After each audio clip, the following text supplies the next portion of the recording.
자, 우리는 오늘 학교 시험 범위들 같이 한번 볼 건데, 지금 현재 중세국어 나가고 있죠. 중세국어 단원에서 가장 많이 빈도 높게 출제되는 본문은 당연히 중세국어잖아. 중세에 포함되고 있는 영역에서 우리가 고려부터 조선 초기, 근데 조선 초기에 우리의 글자, 오늘날에 사용되고 있는 우리의 글자가 창제되었는데 그것이 바로 훈민정음이죠. 1443년에 훈민정음이 창제되고 1446년에 반포되었었단 말이죠. 그래서 세종어제 훈민정음에서 훈민정음 해례본에서 왜 우리만의 글자를 만들게 되었는지, 훈민정음 창제의 원리와 창제 정신에 대해서 이야기를 하게 되고, 그리고 1443년부터 1446년까지 훈민정음을 창제해서 반포하기까지 그 과정 안에 1445년에 용비어천가라고 하는 우리 조선시대의 최초의 악장이자 조선이라는 나라가 건국되는 것에 대한 정당성을 부여하는 건국을 찬양하는 송축가, 용비어천가가 쓰이게 됩니다. 그래서 이 용비어천가도 우리가 1장, 2장에 있는 내용을 문법적으로 분석을 했었었죠. 그리고 이제 16세기 국어에 대해서 변동이 잦았었던 16세기 국어를 잘 보여주는 소학언해. 소학언해에서는 더 이상 무엇이 쓰이지 않았었다? 동국 정운식 표기가 쓰이지 않았었다. 선생님, 동국 정운식 표기가 뭐예요? 음가 없는 받침 이응 있잖아요. 음가 없는 소리를 나타내는 그 이응을 이제 더 이상 쓰지 않는다라는 거야. 세종어제 훈민정음도 보면은 생종, 엉쟁, 훈민정음 이렇게 써져 있잖아요. 근데 실제로 발음되지 않는데도 불구하고 이응을 왜 종성 자리에다 썼냐 이거야. 그 이유가 무엇이었었죠? 초성, 중성, 종성을 완벽하게 다 갖추기 위해서였었다. 그래서 우리가 동국 정운식 표기를 썼었는데 더 이상 동국 정운식 표기를 쓰지 않았었다라는 점, 이게 16세기 국어의 이제 변천 과정을 소학 언어로서 배우게 되었어요. 자, 그리고 이제 디지털 미디어 고등학교에서는 여러분들 자체 교재를 나가잖아. 그치? 교과서와 별도로 이제 자체 교재 내용으로 나가고 있는데, 그러다 보니까 자체 교과서 안에서는 이번에 고전 시가를 나가게 돼. 그쵸? 고전 시가를 나가게 되어서 우리가 고전 시가잖아, 어쨌든. 그래서 첫 번째, 형식적 특징과 두 번째, 작품을 이해하기 위한 키워드 분석. 요 두 가지를 선생님이 설명을 해드리고요. 그리고 본문 우리가 배울 시들로 넘어가 보도록 하겠습니다. 아시겠죠?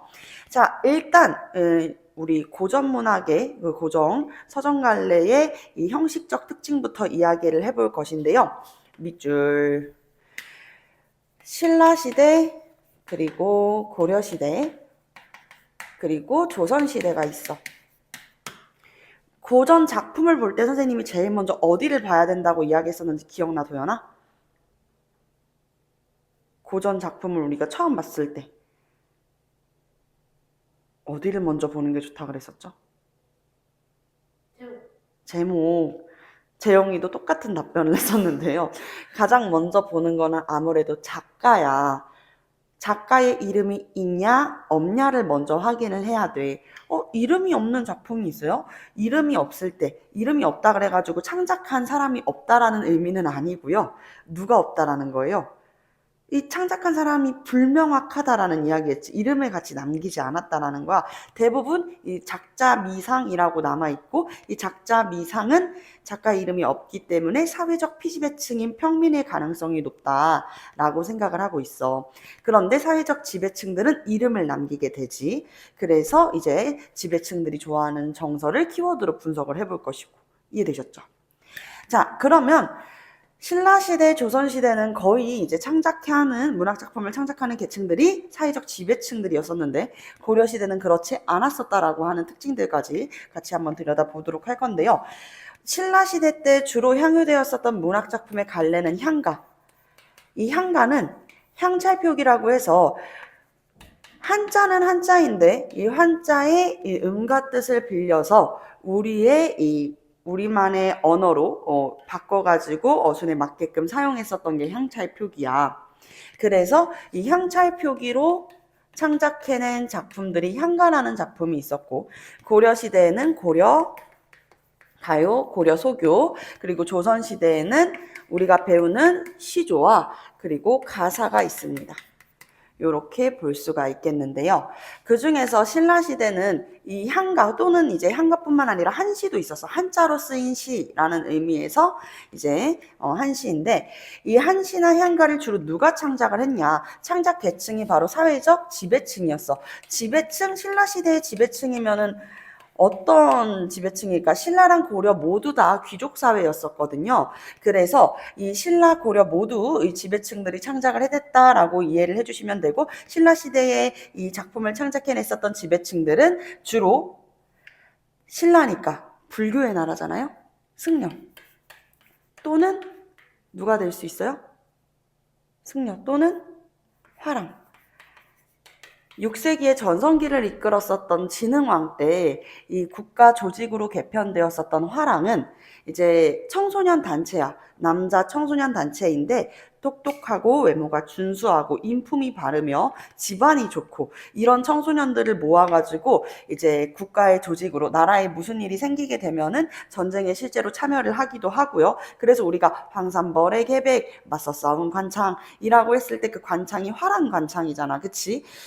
그렇게 이제 나라에 무슨 일이 있을 때는 직접적으로, 적극적으로 개입을 하고, 그리고 이제 혹시라도, 전쟁 중이 아니야. 그럴 때는 이제 자기들끼리 모여가지고, 불교, 유교를 공부하는 그런 이 청소년 단체가 화랑도였습니다. 그래서 이 화랑은 창작해내는 창작 계층이기도 하면서 동시에 예찬의 대상이 되기도 했지. 예찬의 대상이 되기도 했다. 대표적으로는 이제 찬 기파랑가 들어본 적 있죠. 기파랑이라고 하는 이 화랑의 고매한 인품을 찬양하는 찬기파랑가 혹은 모죽지랑가 등이 있습니다. 죽지랑이라고 하는 화랑을 추모하는 모죽지랑가라고 볼 수가 있겠죠. 자, 그 중에서 이제 우리는 이 부분 향가의 형식적 특징을 타고 내려갈 것인데요. 향가는 4구체, 8구체, 그리고 10구체 향가가 있어. 4구체, 8구체, 10구체 향가가 있는데 이 중에서 이제 시험 문제에서 압도적으로 많이 나오는 거, 내신에서 압도적으로 많이 나오는 건 10구체 향가고 15개정 교육과정에서부터 여러분들의 22개정 교육과정에서 이 10구체 향가는 제망매가로 대동단결하고 있는 모습 보여주고 있죠.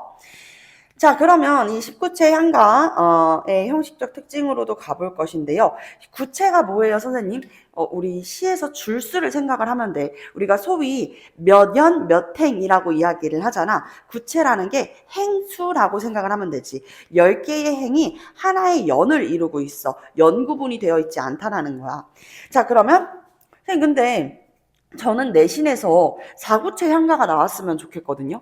사실 우리도 그렇지. 도연이도 짧은 게 나오면 좋다라고 생각을 하고 있지. 근데 4구체 향가가 아니라 왜 10구체 향가, 왜 긴 게 나와가지고 우리를 힘들게 하는지 모르겠어요. 이렇게 생각을 할 수도 있을 거야. 10구체 향가가 가장 정제되고 세련된 형태, 완성도 높은 형태에서 만들어진 작품이기 때문에 우리가 다른 말로는 산회가라고도 부르기도 합니다. 자, 그래요. 19체 향가의 이 형식적 특징으로 같이 한번 넘어가 보도록 하겠습니다. 19체 향가의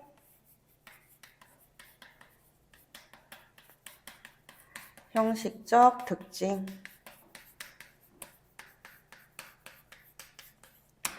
은 일단 요것부터 봐야 되는데 10줄이잖아. 그치? 하나, 둘, 셋, 넷, 다섯, 여섯, 일곱, 여덟, 아홉, 열. 총 10줄입니다. 그쵸? 이렇게 하나의 연의 형태를 가지고 있는데 이 19채 향가가 내용상 3단 구성이 되어 있어. 그래서 3단 구성, 기사와 서사, 결사로 3단 구성이 되어 있는데 이 3단 구성 자체가 주로 이제 제막매가 같은 경우에도 4, 4, 2의 형태로 19채 향가가 기사, 이렇게 써야 되겠군요. 미안해요. 기사, 서사, 결사 이렇게 되어 있는데 또 다른 향가들 중에서는 기사가 다섯 구체고 그리고 서사가 세 구체 그리고 결사가 이렇게 2구체로 정해져 있는 경우도 있고 혹은 3구체, 5구체, 2구체인 경우도 있습니다. 우리가 여기에서 봐줘야 되는 부분은 무엇이에요? 결사가 정해져 있죠. 그쵸? 결사는 여기 이 2구체 마지막 뒤에 두 개의 이제 구체로 딱 정해 놓는 거야. 우리가 여기를 낙구라고 부를 것입니다. 낙구라고 부를 것이에요. 자, 그리고 두 번째 형식적 특징은 낙구의 첫 머리는 반드시 감탄사여야 한다. 낙구의 첫 머리는 반드시 감탄사여야 된다. 그럼 낙구의 첫 머리면은 9번째 줄이겠어? 10번째 줄이겠어? 9번째 줄이겠죠. 바로 여기에 위치해 있어야겠지. 그래서 낙구의 첫 머리가 아으, 어고저 등등등의 이제 이 감탄사가 나타날 수가 있어요. 이 감탄사나 아니면 우리가 이제 현대 시들도 같이 배워보다 보니까 뭐 그러나 이런 식으로 시에서 계속 막 암울한 정서, 우울한 이 시대 현실에 대해 가지고 암울한 이 배경에 대해 가지고 너무 이제 절망감을 느끼고 있다가 그러나 하지만 그러니까 이런 식으로 이제 이야기를 하면서 시상이 전환되는 경우들이 있잖아. 이 감탄사가 그런 역할을 하게 해줘요. 그래서 이 나타나 있는 낙고의 감탄사는 시상을 집약하거나 전환시켜주는 역할을 한다라고 볼 수가 있겠습니다. 시상 집약 또는 전환이라고 볼 수가 있겠습니다. 이해되셨을까요? 네, 좋습니다. 선생님, 근데 저희 학교는 고전 시가 배운다니까요. 근데 왜 향가부터 이야기를 해주시는 거예요? 이러한 19채 향가의 형식적 특징이 어디까지? 조선시대의 시조까지 계승되는 모습을 보여주게 된단 말이죠. 아시겠죠? 요거는 이제 가볍게 알아만 놓고 넘어갑시다. 고려 가요는 이제 우리 조선시대의 최초의 악장은 성종 때 만들어졌었던 음악서 악학개범이에요. 이 악학개범에서 구체적으로 고려 가요가 나타나 있지는 않지만 이후에 이제 만들어지는 음악서에는 고려 가요들이 남아 있습니다. 선생님, 근데 조선시대에 왜 고려 가요가 남아 있는 거죠? 아마 이것은 고려시대 우리 생각해봐. 외세 침입이 되게 잦았었잖아. 처음에는 거란의 3차 침입이 있었고, 그리고 여진이 침입을 하고, 여진족의 아구다라는 인물이 자신의 이 세력을 키워가지고 여진종을 통합해서 나라를 세웠었던 게 그게 바로 금나라였지. 금나라를 세우고 고려한테 이 4대를 강요하기도 했었습니다. 그쵸? 그 당시에 이제 사회적 지배층이었던 이자겸이라는 인물이 이 금과의 이 4대 관계를, 4대 요구를, 그러자라고 이렇게 이야기를 하게 되었었기도 했죠. 이후에는 또 누가 침입을 해요? 몽골이 침입을 해요. 그치? 우리 몽골이 한 번, 두 번 침입하는 것도 아니고 6번, 7번씩 막 침입을 했었단 말이야. 그걸 우리가 대몽항쟁이라고 불렀는데 진짜 긴 시간 동안 우리가 대몽항쟁, 몽골과 정말 열심히 맞서 싸웠지만 결국에는 이 대몽항쟁은 중과부적이었다는 표현을 써. 중과부적이 뭐야? 적은 인원, 적은 군사로 많은 군사를 이길 수 없다라는 거거든요. 결국에는 우리가 이제 대몽항쟁에서 고려랑 몽골 화의를 하자. 그래서 이 고려의 이제 왕조와 그리고 이 몽골은 결국에 화해를 하게 되는데 그럼으로써 이제 고려는 이 원나라 이 몽골의 원나라의 부마국이 돼. 부마국은 사위의 나라라 그랬었지. 되게 혼란하고 힘들었다. 사실 생각해보면 고려 전기에서부터 외세의 침입이나 아니면은 사회적 지배층들이었었던 그 당시 사회적 지배층들이라 그러면 누가 있어요? 스스로 성을 쌓고 성주를 자처하는 사람들. 우리가 그들을 뭐라고 불렀었지? 성주를 자처했었던 사람들, 지방 세력, 호족이라 그랬었어. 그치? 이 호족 세력들을 막 통합하고, 막 이런 경제적이고 정치적인 혼란들이 있었는데, 그런 혼란들과 외세 침입을 잘 맞서가지고, 나갔었던 이 고려가 결국에는 이제 계속 외세 침입을 받다 하다가 이제 원간섭기 때는 사회적 지배층들이 권문세족이 되면서 혼란한 사회가 이어지게 돼요. 자, 그 당시 이제 평민 출신의 기녀들을 궁으로 데리고 오게 되면서 궁으로 유입이 되면서 평민들 사이에서 입에서 입으로 전해져서 구전되어 가지고 전해졌었던 이런 유행가 고려 가요, 고려 소교들이 궁예로도 유입이 되어가지고 기록이 되게 되었었다라고 이야기를 하게 되는 것이죠. 그래서 이제 고려가요가 조선시대의 왕실까지도 이어지게 되면서 그 고려가요를 기록하게 되었었다라고 하는 이야기도 있습니다. 자, 그래서 고려가요는 주로 이제 창작 계층 자체가 사회적 피지배층인 평민이야. 사회적 피지배층인 평민들이 구비전승, 입에서 입으로 전해져 내려왔을 것이다 라고 보고 있어요. 왜 우리 아침 먹고 땡, 저녁 먹고 땡, 창문을 열어보니 비가 오더래, 뭐 이런 노래라든지 아니면 어릴 때부터 많이 불렀었던 노래. 내가 어제 자기 전에 갑자기 문득 이 노래가 왜 갑자기 생각나지? 유치원 초등학교 때 다 같이 불렀었던 노래였는데 했었던 노래가 있거든요. 갑자기 기억이 안 나요. 어쨌든 따로 배운 건 아니야. 우리 아침 먹고 땡, 저녁 먹고 땡, 이 해골 바가지 이 노래 배운 거 아니잖아요. 아니면 뭐 코카콜라 맛있다. 이것도 어디서 배운 게 아니라 친구가 하는 거 보고 자연스럽게 따라하거나 아니면 주변 사람들이 하는 거를 보고 나도 저거 되게 쉽다. 외우기 입에 찹찹 달라붙는다 해가지고 따라 부른 경우들이 되게 많았을 거란 말이지. 이렇게 입에서 입으로 전해져 내려왔었어요. 고려가요의 이 형식적 특징은 세 가지만 기억을 하면 되는데 3, 분, 후 이렇게 외울 수가 있죠. 3, 음보의 율격 그리고 분연체 19체의 향가는 10줄이 모두 하나의 연이라 그랬었잖아. 근데 이 연을 어떻게 해주게 되는 거야? 구분해 주게 되는 거지. 우리 아이돌들이 부르는 유행가들도 들어보면은 다 어떻게 되어 있어요? 1절이 있고 2절이 있잖아. 그치? 그래서 우리 막 코인 노래방 갔을 때 사실 코인 노래방에서는 그럴 필요가 없는데 시간제로 되어 있는 노래방에서 노래 많이 부르고 싶으면 이제 절점프 해가지고 2절만 부른다든지 그렇지 않나요? 그런 경험들 한 번씩 있을 거예요. 그래서 절이 나눠져 있어. 그래서 분연체, 분절체라고도 해. 1절, 2절, 1년, 2연 이런 식으로 구분을 해주게 되는 거지. 그리고 독특한 후렴구가 있는데 이 독특한 후렴구가 무엇과는 크게 관련이 없다. 주제와는 크게 관련이 없어. 작품의 주제와 크게 관련이 없다. 사실 우리가 알고 있는 후렴구들은 뭐 아이돌들의 유행가들도 생각을 해보면 후렴에서 가장 하고 싶은 말을 하잖아. 이제 힙합 용어로는 쌉이라고도 표현을 하는데 이 후렴구, 훅에서 정말 이제 이 노래에서 전달하고자 하는 주제가 가장 잘 드러나는 대목인데 오히려 고려가요에서는 후렴구에서 그런 주제와 관련된 느낌이 전혀 없다라는 거지. 대표적인 고려가요가 이제 가실이라는 작품이 있습니다. 가실이 있고 버리고 가실이 있고 위증질과 대평성대 가실이 있고 버리고 가실이 있고 가시렵니까? 저를 버리고 가시렵니까?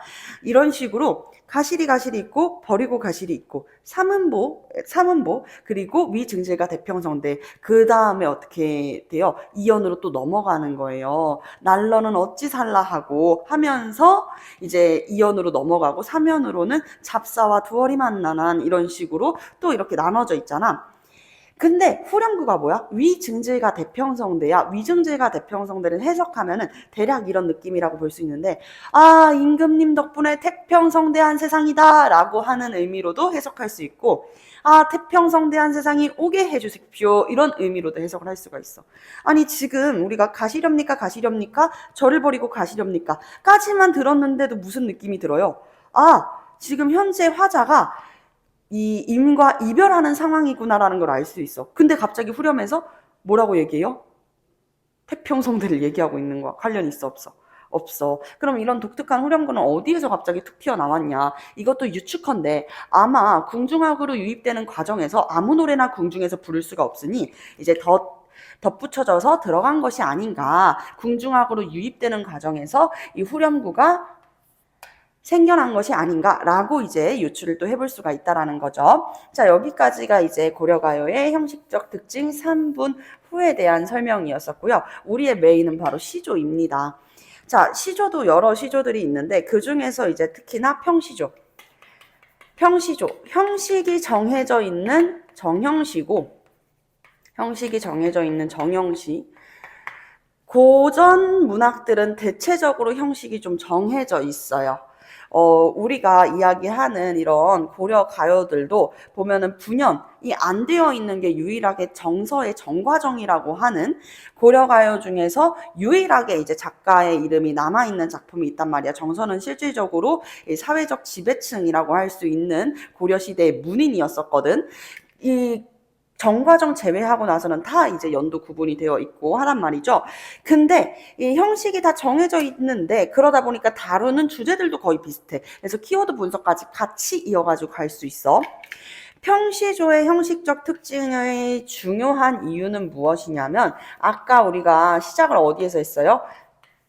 향가로 시작을 했지. 향가의 이 형식적 특징이 계승되어 있는 모습을 볼 수 있다. 그 부분을 선생님이 주황색으로 같이 한번 써볼게. 일단 평시조는 3장, 6구, 45자, 내외 라고 하는 딱 정해놨어. 3장이라고 해가지고 내용을 3단 구성, 서사, 본사, 결사처럼 초장, 중장, 종장으로 나누어 놓았거든요. 초장, 중장, 종장 해가지고 내용상 반드시 3단 구성이어야 하고, 그리고 6구 45자 내외로 되어 있습니다. 그리고 글자 수도 정해놔. 3, 4조 또는 4, 4조의 음수율. 음수율이라는 건 글자 수거든요. 글자 수까지 딱 정해놓는 거야. 세 글자, 네 글자거나 네 글자, 네 글자거나 이렇게 정해놓게 되고요. 그리고 사음보의 율격. 마지막은 우리 19체 향가의 이 형식적 특징 두 번째가 낙구의 첫머리는 반드시 감탄사였었잖아. 그러면 조선시대 시조도 마찬가지로 마지막이 종장이니까 종장의 첫머리는 감탄사인가요? 감탄사는 아니고 감탄사여도 돼요. 종장의 첫머리는 세 글자. 고정, 글자 수로 고정을 해놓는 거지. 내신에서는 사실 이제 기본적으로 이런 고전시가가 들어가게 되면 형식적 특징에 대해서 묻는 문제가 하나쯤은 출제가 되는데 그 중에서 조금 빈도 높게 출제되는 문제들이 이 세 글자를 반드시 감탄사라는 키워드로 바꾼다든지 아니면은 이 향가의 특징을 세 글자로 바꾼다든지, 그리고 이런 문제까지도 이제 보는데 이 조선시대의 시조는 사음보잖아. 근데 고려가요는 몇 음보야? 삼음보죠. 이 숫자를 교묘하게 바꾸기도 해요. 여러분들이 개념만 탄탄하면은 이런 문제는 진짜 힐링 문제지. 이거 바로 풀 수 있잖아. 할 수 있겠는데 막상 시험이라는 긴장되는 순간 안에서는 또 이런 문제에서 틀리는 경우들도 많아요. 그러니까 형식적 특징은 꼭 머릿속에 가지고 있는 것이 좋고요. 여기에서 선생님이 배경 지식으로 하나 더 이야기하고 싶은 부분은 이 시조에서 가장 이제 중요한 화자의 정서라든지 아니면은 주제에 가까운 내용들은 종장에서 이야기가 됩니다. 아시겠죠? 종장을 그래서 우리가 잘 들여다봐 주셔야 돼요. 화자의 정서를 이해하기 위해서는 종장을 잘 들여다봐야 된다라는 이야기. 자, 그래서 이 평시조의 형식적 특징에 대해서 이야기를 했는데 형시조라는 것 자체가 조선시대부터 쓰인 것은 아닙니다. 고려 중기부터 쓰였었는데요. 이것이 주로 향유되었었던 시기 자체를 따지면 그것이 조선이다라고 이야기하는 거야. 조선은 누가 건국한 나라야? 성리학자, 유학자가 건국한 나라지. 이 성리학자들이 고려시대 때는 신진 4대부로 불렸었어. 그치? 그래서 이 신진 4대부들이, 이 유학자들이 고려시대 때부터 이렇게 이 시조를 부르기도 했다. 지어서 부르기도 했다. 부른다기보다는 지어서 읊었다라는 표현을 쓰죠. 우리가 대표적으로 알고 있는 고려의 시조는 바로 정몽주와 이방원의 시조일 것입니다. 이런들 어떠하며 저런들 어떠하리, 만수산드렁치기 얽혀진들 어떠하리, 우리도 이처럼 얽혀 일백년을 누리리라, 이방원의 하여가. 그리고 이 정몽주가 그에 대한 답가를 보내죠. 뭐였어요? 내 마음은 일편단심, 단심가를 보내게 된단 말이야. 이 몸이 죽고 죽어 100번 고쳐 죽어 백골이 진토되어 넋이라도 있고 없고 이명한 마음이야 가실 줄이 있으랴 라고 하면서 이제 정몽주는 아니 미안하지만 내가 모실 임금은 오로지 고려의 왕조뿐이야. 새로운 왕조 개창에 나는 찬성할 수 없고 나는 도와줄 수 없어. 나는 내 뜻을 굽히지 않을 거야 라는 이제 이야기를 남기는 이 단심가. 그래서 결국에는 이제 정몽주는 선주고에서 생을 마감하게 되고 고려는 만국으로 치닫고 조선이라는 나라가 1392년에 건국되는 것이다 라고 이야기를 했었습니다. 기억나시죠? 그죠? 한번 적어볼까요? 이 하여가와 단심가가 좋을 것 같은데? 단심가로 한번 적어볼까? 이 몸이 죽고 죽어 100번 고쳐 죽어 백골이 진토되어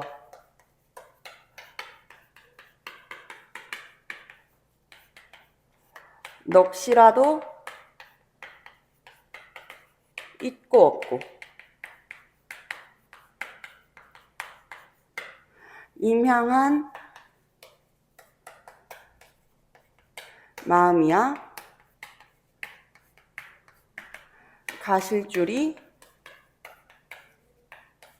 있으랴. 자, 요렇게 우리가 단심가의 내용을 다 적었는데요. 여기서 언급해주고 싶은 부분이 있어. 단심가의 작가는 이제 고려의 문인이었었던 지조와 절개를 가진 뛰어난 온건파 신진사대부 바로 정몽주였었잖아요.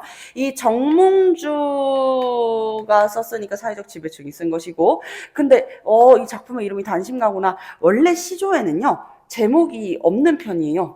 시조는 거의 제목이 없습니다. 이 단심가라는 제목 역시 이제 후대에 전해지게 되면서 덧붙은 제목이고, 그 전까지는 제목을 어떻게 부르게 되냐면 가장 첫 구의 요 부분, 첫 구를 제목처럼 불렸었다는 거지. 이 몸이 죽고 죽어 이런 식으로 첫 구가 제목을 대체하는 경우들이 많았습니다. 그리고 이제 우리가 형식을 따서 내려가게 되면은 글자 수가 45자 내외여야 된다 그러잖아요. 다 세보세요. 다 세봐도 이제 거의 이 44자거나 43자 아닙니다. 이런 45자 내외라고 하는 형식적 특징을 지키고 있고요. 그리고 가장 이제 종장에서는 글자 수가 이제 뭐 43자일 수도 있고 44자일 수도 있고 딱 45자일 수도 있다 보니까 요쪽이 이제 선생님 여기는 4글자가 아닌데요. 요건 5글자인데요. 여기에서 좀 글자 수 변경이 있을 수는 있어요.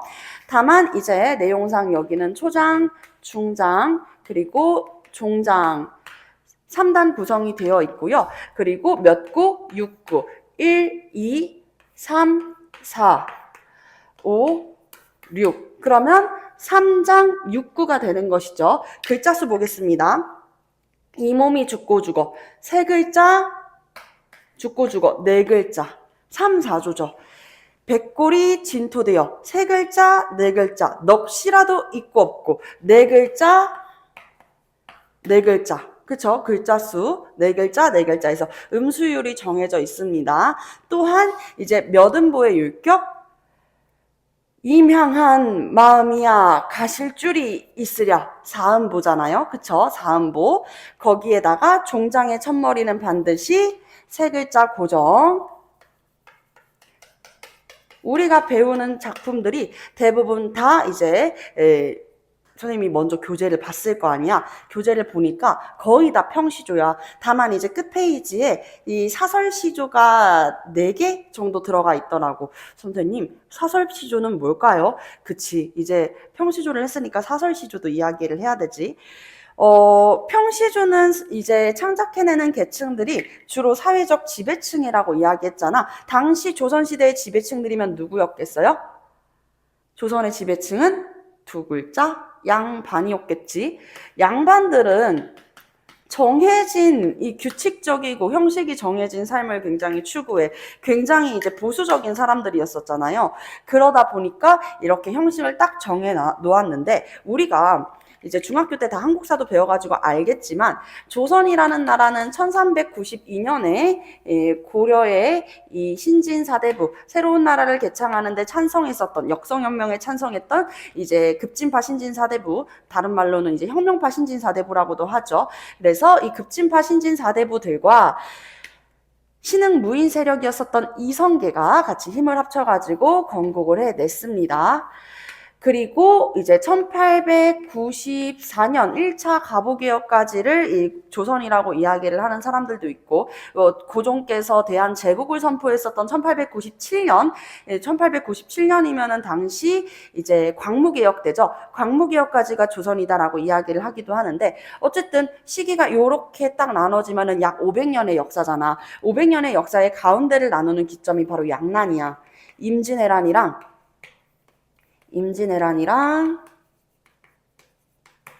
병자호란. 사실 임진왜란도 7년 전쟁이었었고 7년 안에 정유재란이라고 해가지고 잠깐 휴전했다가 또 다시 전쟁을 했었잖아. 그치? 그리고 병자호란은 누구랑 했었던 전쟁이었는지 기억나? 일본이랑 한 거예요? 아니죠. 임진왜란은 우리가 알아. 일본이랑 했었던 전쟁인데 병자호란은 누구랑 했던 전쟁이야?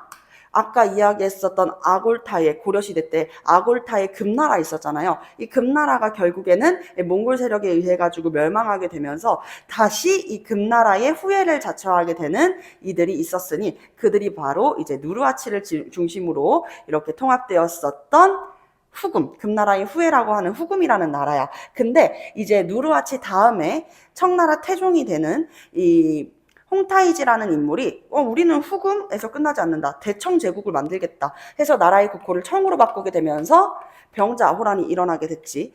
여러 번의 전쟁이 일어났었단 말이야. 병자호란 전에도 정유재란이 있었었잖아. 정유재란이래요. 죄송합니다. 정묘호란이 있었었잖아. 자, 이렇게 전쟁들이 있다 보니까 전쟁을 하면은 국토가 황폐화되고 백성들도 병 걸려서 죽겠지. 누구의 삶이 가장 힘들어지겠어요? 백성들의 삶이 가장 힘들어지는 거야. 백성들이 너무 살기 힘들어지는 거야. 병에 걸리거나 아니면은 이제 전쟁으로 인해 가지고 강제로 끌려가거나. 그래서 병자호란 때 환향녀 일화가 있잖아요. 그 청나라 때 포로로 끌려갔었다가 다시 이제 고향으로 돌아왔는데 이제 이 지조와 절개가 흐트러졌다라는 이유로 집안에서도 쫓겨나고 그런 일들이 있잖아요.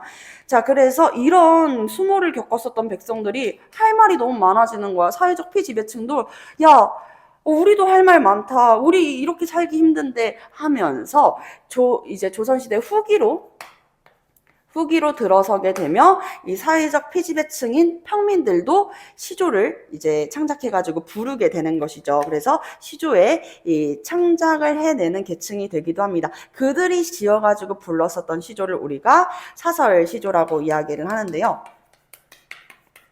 사설시조는 내용이 굉장히 좀 긴 편이에요. 그리고 사설시조에서 무엇을 찾을 수가 있냐면 주로 창작해내는 계층 거의 다 백성들, 평민들이란 말이야. 평민이다 보니까 여기에서 평민들의 미의식도 느낄 수가 있어. 주된 미의식. 또 우리가 느낄 수 있단 말이죠. 나중에 이제 여러분들이 좀 여유가 생기면 지금 내신 기간이니까 여유가 없겠지. 책을 이제 좀 더 많이 읽게 되면 그 김현 작가가 문학 이란 무엇인가에 대해서 고찰한 내용이 있거든요. 그걸 꼭 읽어봤으면 좋겠어. 사실 우리가 지금 배우고 있는 문학이 누군가의 삶에 직접적인 도움을 주는 건 아니잖아. 지식인들이 창작해낸다라고 하는 이 문학이 생각해보면은 배고픈 사람들한테 밥을 줄 수 있는 것도 아니고 빵을 내어줄 수 있는 것도 아니야. 다만 이 배고픈 사람을 조명하면서 이후에는 이 배고픈 인물들을 조명하면서 빵을 내어줄 수 있는 세상을 만들어갈 수 있다. 이런 이야기들을 하게 되는데 거기에서 굉장히 사무쳤었던 내용들이 무엇이냐면 삶이 힘들수록 밝은 이상을 꿈꾸게 된다라는 거지. 당시 백성들의 삶이 궁핍하고 힘들었었기 때문에 그리고 우린 조선 후기가 얼마나 진짜 나라 같지 않은 나라였다는 거 알고 있죠. 세도정치 때 생각해봐. 세도정치 때 어린 임금들을 앉혀놓고 이제 힘이 센 이 유력한 유세 가문들, 세도 가문들이 이제 왕을 이 꼭두각시처럼 조종하면서 세력을 이렇게 키워갔었던 시대에 그때 당시에 유행했었던 게 매관 매직이었잖아. 관직을 돈 주고 사고 팔고 하면서 이 기간제 관직에 딱 오르게 됐어. 돈 주고 사게 됐어. 그럼 이 사람 뭐 하겠어? 관직으로서 할 수 있는 건 최대한 많이 하겠지. 그게 바로 세금을 걷는 일이었고 그렇게 백성들한테 많은 세금을 걷게 하다 보니까 삼정이 문란. 그래서 백성들이 먹고 살 게 없어가지고 이 산으로 올라가서 나무 껍데기를 뜯어서 나무 껍데기를 이렇게 삶아가지고 죽을 써가지고 먹기도 하고 나무 껍데기를 그대로 이제 죽을 쓸 줄 모르면 나무 껍데기를 그냥 이렇게 씹어가지고 삼키기도 했대. 근데 나무 껍데기는 당연히 소화가 되지 않겠죠? 그쵸? 소화가 되지 않다 보니까 이제 이렇게 그대로 나오게 될 거 아니야. 그대로 이제 배설될 거 아니야. 그 과정에서 뾰족한 이 나무 껍데기가 항문을 찌르면서 나온다고 해가지고 똥꼬 찢어지게 가난하다라고 하는 속담까지 나오게 됐다라는 것이죠. 한 번씩 들어본 적 있지 않아요? 똥꼬 찢어지게 가난하다? 이런 이야기까지도 또 이야기를 하게 되는 것이지. 평민들의 삶이 굉장히 힘들었어. 당시의 삶이 정말 궁핍하고 힘들었기 때문에 밝은 이상을 추구하는데 그럼에도 이 조선시대의 백성들이 무엇을 잃지 않아? 희망을 잃지 않아. 웃음으로써 이 힘든 상황을 승화시키려고 하는 모습을 보여줘. 이게 평민들의 주된 미의식 골개미였어. 골개미가 나타난다라고 볼 수가 있겠습니다. 골개미 하면 우리가 빼어놓지 말고 생각해야 되는 거. 해악은 필수. 해악은 필수. 무엇은 선택? 풍자는 선택. 선생님 진짜 제가 바보인가 봐요. 해악이랑 풍자가 똑같은 걸로 생각을 했는데 아닌가요? 많은 친구들이 이제 생각하는 것 중에 해악이랑 풍자는 한 세트라고 생각하는 친구들이 많아. 근데 여러분들 한 번씩 배워본 적이 있었을 거야. 박지원 작가의 그 여러 작품들을 보면은 굉장히 풍자적이거든요. 대표적으로 우리가 배워본 적이 있었던 허생전 같은 것들 떠올려 봐요. 허생이라는 인물이 이제 뭐 처음에는 집에서 책만 읽고 있었었던 그런 선비였었는데 나는 관직에도 뜻이 없고 그냥 지금은 내 스스로 수양하기 위해서 이렇게 책을 읽을 거야 했는데 와이프 아내가 와가지고 아니 당신 이러지 말고 나가가지고 물건이라도 만들던가 물건을 팔던가 좀 해봐요 해가지고 허생이 책을 접고 세상 밖으로 나가게 돼가지고 세상을 정말 이제 있는 힘껏 흔들어 놓고 다시 조용하게 돌아오게 되는 이야기였잖아. 그 안에서 누구를 비판하고 있어? 사회적 지배층들인 양반들을 비판하고 있어. 양반의 허례허식 이런 것들을 비판하고 있는데 물건을 이제 매점매석해가지고 파는 과정에서도 이제 조선의 열악한 경제적 상황을 드러내기도 하고 더불어가지고 이완이라고 하는 구체적이고 실제적 인물을 등장인물로 세워가지고 당시 이 조선이 어떻게 허례허식 투성이인 지배층들의 허례허식이 투성이인 정말 구멍이 송송 뚫린 나라라는 걸 보여주기도 했지. 이런 게 풍자야. 풍자는 심각한 상황을 비꼬아서 표현하는 거야. 심각한 상황을 비꼬아서 표현하는 게 풍자고요. 해악은요. 심각한 상황을 웃음으로써 승화하는 게 해악이야. 알겠지? 웃음으로써 승화한다. 그래서 해악적 요소가 이 사설시조에는 꼭 들어가 있는데 그 해악적 요소가 사설시조는 길다 그랬어? 짧다 그랬어?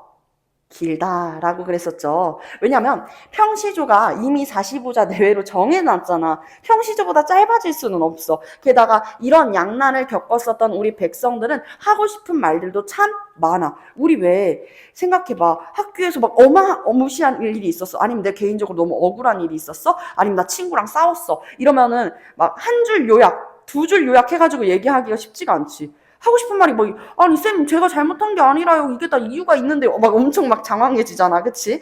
그런 것처럼, 이 평민들도 하고 싶은 말이 정말 긴데, 이 주제에 관련한 이 자신의 정서를 길게 과장해가지고 표현한다든지, 이런 식으로 길게 표현을 하다 보니까 해학적 요소를 가지고 있어요. 이따가 설명을 한 번 더 본문 보여드리면서 해드릴게요.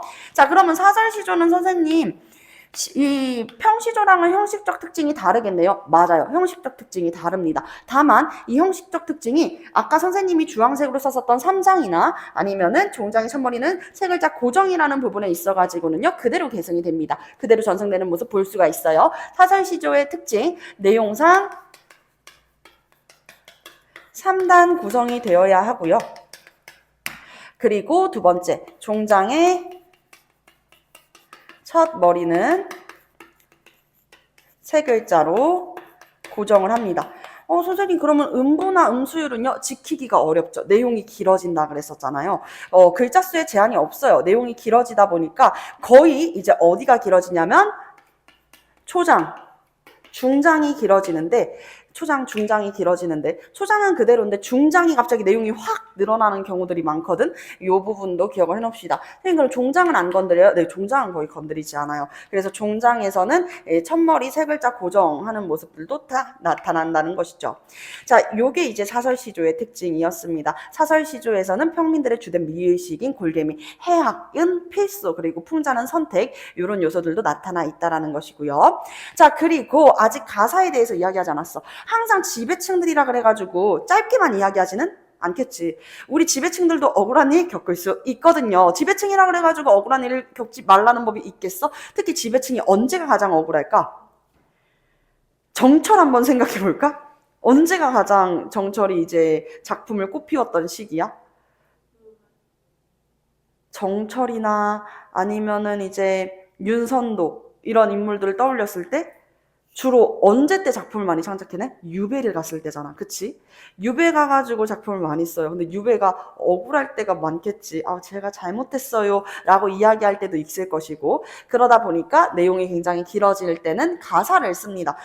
저도 길게 쓰고 싶어요. 양반도 길게 쓰고 싶을 때가 있다. 그럴 때는 가사를 쓰게 되는데요.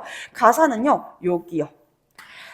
요 특징입니다. 4, 4조 혹은 3, 4조의 음수율 그리고 사음보의 율격만 지켜지면 내용이 얼마든지 길어져도 좋습니다. 선생님 잠시만요. 얼마든지요? 네, 얼마든지요. 얼마든지 길어져도 괜찮다. 이런 말 괜히 무섭지. 대체 얼마나 길어질 수 있는데요? 여러분들 박인로의 누황사 아니면은 정철의 저기 관동별곡 한번 보고 오세요. 엄청 길거든요. 내용이 길어져도 상관없습니다. 얼마든지. 자, 그래서 이렇게 우리가 형식적 특징에 대해서는 클리어를 해보았어요. 이번에는 키워드를 분석하는 내용으로 설명을 드리도록 하겠습니다. 잠깐 길어졌네요. 우리 잠깐 쉬고 나서 그리고 이어가지고 진행해 보도록 하겠습니다. 자, 우리 이 수업 이어서 나가보도록 할게요. 자, 이번에는 이제 두 번째 파트 키워드 분석이 남아 있습니다. 여러분들과 같이 한번 키워드를 분석을 해볼 건데, 지금까지는 우리가 이 형식의 특징에 대해서 이야기를 했잖아. 조선시대의 평시조들, 같은 주제로 여러 평시조들이 엮여 있으면 우리가 뭐라 그럴까요? 연시조라고 이야기를 하게 되는 거지. 대표적인 연시조는 우리가 중학교 때 열심히 배웠었던 윤선도의 오우가가 총 몇 수까지 있어? 6수까지 있잖아요. 그치? 내 벗이 몇인가 하니, 내 벗이 누구냐 하니, 내 벗은 누구라? 수석과 송죽이다 라고 이야기를 하면서 수석, 송죽, 월 5친구가 있다 라고 이야기했었던 오우가 기억나죠? 총 6수예요. 그래서 같은 주제로 여러 평시조들이 엮여 있으면 우리가 그것을 연시조라고 이야기를 하게 됩니다. 자, 사회적 지배층들, 이제 주로 이렇게 작가의 이름이 있으면, 작가의 이름이 드러나 있으면 우리가 사회적 지배층이겠다. 그리고 지금 우리가 배우고 있는 것들이 대부분 시조잖아요. 그쵸? 시조다 보니까 시조가 주로 향유되었었던 시기로 생각을 해봤을 때는 조선시대의 양반이겠다라는 부분들을 생각을 할 수가 있는 거지. 다만 이름이 있다 그래가지고 다 사회적 지배층은 아닌 경우도 있어. 예를 들면 기녀시조.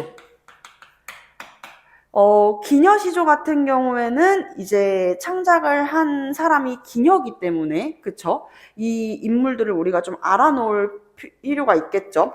대표적으로 누구 있을까? 그렇지, 황진이. 또, 홍랑, 이화우 뿔일제, 개랑, 그리고 차가운 비, 추운 비, 한우, 추울한, 우리 춥잖아. 한기가 느껴져 라고 얘기하잖아요. 그래서 비우자를 써서 한우입니다. 짝은요, 황진이의 짝은 누구로 알고 있어요? 서경덕. 한우의 짝은요? 한우의 짝은? 임재. 망포고등학교에서 사랑하는 남자 임재입니다. 임재의 시조를 되게 많이 출제를 하고 있고, 태산고등학교 작년 이제 1학년을 담당했었던 국어 선생님께서도 황진이 시조를 정말 좋아한다고 말씀을 해주셨거든요. 그래가지고 이제 좀 출제율이 높았었다라고 보면은 돼. 선생님 근데 저는요 그 두 학교가 아닌데요? 라고 이제 생각을 할 수 있겠지만, 디지털 미디어 고등학교에서도 이제 학교 선생님이 만들어주신 자체 교과서에도 이 사랑에 대한 정서를 담고 있는 기녀시조도 3편이나 실려 있으니 우리도 알아놓는 게 좋겠죠? 그죠? 자, 그래서 이렇게 이제 이름이 있지만 사회적 지배층이 아닌 경우도 있다라는 거. 주로 어떤 이야기를 할까? 기녀시조에서는 가지 마세요. 맞아. 기녀라고 하는 이 신분의 제약, 신분의 특성상 이들은 결혼을 할 수가 없단 말이야. 그리고 이들이 주체적으로, 능동적으로 임을 만나러 갈 수가 없어. 이미 이제 떠나버리면 기다리게 되는 거야. 그래서 이제 기다림의 상황을 전제로 하는 경우들이 굉장히 많습니다. 기다림. 임과의 이별의 상황을 미리 전제로 이야기를 하게 되는 것이죠. 그래서 임과 이별해가지고 임께서도 날 생각하실까? 요런 이제 이화우 흩뿌릴제와 같은 시조들도 있고요. 아니면은 임이 언제 오시려나? 임이 올 때까지 이 시간들을 임 없는 길게 느껴지는 체감상 긴 시간을 내가 가위로 싹둑 잘라가지고 잘 보관해 놨다가 임이 오면은 또 이제 심리적으로 짧게 느껴지는 시간이잖아. 왜 우리가 즐거운 시간일수록 짧잖아요. 그치 도연아? 그래서 일주일에 단 한 번 찾아오는 이 더국어 논술학원의 유진쌤과의 수업도 길게 느껴지나요? 짧게 느껴지나요? 짧게 느껴지지 않나요? 그치, 길게 느껴지지 않을 거야. 우리 만나서 즐거우니까, 그치? 즐거운 시간은 짧게 느껴져. 그러니까 이미 오면은 이 짧게 느껴지는 시간을 그동안 이미 없어가지고 길었었던 시간을 잘랐었다 그랬잖아. 이걸 다시 붙여가지고 길게 시간을 늘리겠다라고 이야기를 하는 게 황진이의 동짓달 기나긴 밤과 같은 작품들이 있다는 것이죠. 자, 그래서 기다림, 이별을 전제로 하고 있는 작품들이 많고요. 작가가 이제 사회적 지배층이면 지배층들이 작품을 창작할 때, 요 부분들을 볼 수가 있어. 좋아하는 정서가 있고, 싫어하는 정서가 있거든? 좋아하는 정서는 이제 주로 자연 친화. 아까 선생님이 오후가 이야기했었죠? 자연 친화. 혹은 이제, 자연 친화보다 더 나아가 자연 예찬. 자연을 찬양하고 자기보다 더 높은 존재처럼 우러르는 것들, 자연치나 예찬 등이 될 수가 있습니다. 이러한 자연치나 자연예찬에서는 우리가 사자성어를 한번 써볼 수가 있겠지. 자연치나 하면은 딱 떠오르는 사자성어 뭐 있어요? 내신 포함, 수능에서도 가장 많이 나오는 게 자연치나잖아요. 예찬, 친화 하면은 떠오르는 사자성어들. 자연아 아름다워. 자연과 내가 하나가 되고 싶어 하는 것들. 물화일체, 물심, 인력, 혹은 천석고황, 자연을 너무 사랑해서 걸리는 고질병, 천석고황, 연화고질. 연화고질은 뭐예요? 안개와 노을, 이런 의미. 자연친화, 그리고 지배층들이 또 좋아하는 정서는 소박한 삶. 우리는 이제 공부를 하고 있는 궁극적인 목적이 아무래도 내가 원하는 직업, 내가 가지고 있는 재능이나 역량을 잘 발휘할 수 있는 직업을 선택하기 위해서, 또는 이제 좋은 대학교를 가가지고 뭐 대기업에 취직을 한다든지 돈을 많이 벌기 위해서든 다양한 이제 목적이 있겠지만, 주로 우리는 자본주의 사회다 보니까 돈이랑 직결되는 경우들이 많을 거야, 얘들아. 근데 이 당시의 사회적 지배층들, 즉 이제 조선시대 양반 같은 경우에는요, 스스로를 절제하기 위해서 소박한 삶을 추구했대. 소박한 삶. 왜냐면 이제 서양의 철학자 중에서는 아리스토텔레스가 이야기를 했는데, 인간이 다른 동물이랑 구별되는 이유는 인간만이 가지고 있는 고유한 기능, 이 이성이 있다라는 거지. 이 이성을 탁월하게 발휘해가지고 중용, 아랫대, 이 덕을 실현하는 것, 중용을 실현을 해야 된다라고 이야기를 하거든. 이 중용이라는 것은 아리스토텔레스뿐만 아니라 이제 동양의 철학자인 공자께서도 굉장히 많이 강조를 하셨는데, 공자는 어떤 사상가야? 유가 사상가잖아요. 그치? 그래서 이 유교에서 비롯된 성리학자들이 추구하는 삶의 방향도 이 중용의 삶이라는 것이지, 너무 넘치지도 그렇다고 너무 부족하지도 않는 그 적정한 가운데를 유지하는 게 바로 중용이야. 알겠죠? 너무 넘쳐버리는 것도 손해고, 너무 부족해서도 안 되고, 그 가운데를 유지하기 위해서 우리가 이 인간의 욕구와 욕망을 어느 정도 절제할 수 있어야 된다라는 거죠. 그래서 소박한 삶을 추구하는 거야. 우리 왜 하루 동안 학교도 열심히 갔다 오고 학원도 열심히 갔다 와가지고 막 시험도 보고 막 힘들었는데, 그럼 괜히 막 좀 과식하게 되잖아. 그렇지 않나요? 선생님은 학창 시절 때 학교 시험이 끝나면은 친구들이랑 같이 고등학교 때는 무한리필 돼지고기집을 갔었던 기억이 나요. 항상 이게 어떤 우리들의 암묵적인 약속처럼 시험만 끝나면 자연스럽게 이제 고기 무한리필집을 가가지고 막 접시를 이만큼씩 쌓아놓고 먹기도 했거든. 아, 내가 그동안 열심히 고생했고 열심히 공부했으니까 이런 호사를 누려도 돼. 많이 먹어도 돼. 아, 고생한 나에게 주는 포상, 이런 것들 있잖아. 근데 그렇지 않아. 사회적 지배층들은 오히려 자기 자신을 절제하기 위해서 이 인간의 삶에서 밀접하게 관련 있는 의식주들을 다 어떻게 하게 된다? 절제하는 삶을 추구하게 된다. 관련된 사자성어는요, 안분지족, 편안할 안자에 분수할 때 분, 만족할 족을 이야기합니다. 나의 분수에 만족하며 편안함을 누리는 것, 그리고 안빈 낙도, 편안한 안자에 가난할 빈, 즐거울 낙에 정신, 도자를 쓰고 있는 것이죠. 이 정신이 즐거워, 가난하지만 정신이 즐거운 삶의 편안함을 느낀다. 그리고 또 비슷한 사자성어 비니무언도 있습니다. 비니무언. 이런 것들 기억을 해주시면 되겠죠. 자, 그리고 또 사회적 지배층들이 좋아하는 것들은 학문 수양 좋아할 수 있겠죠.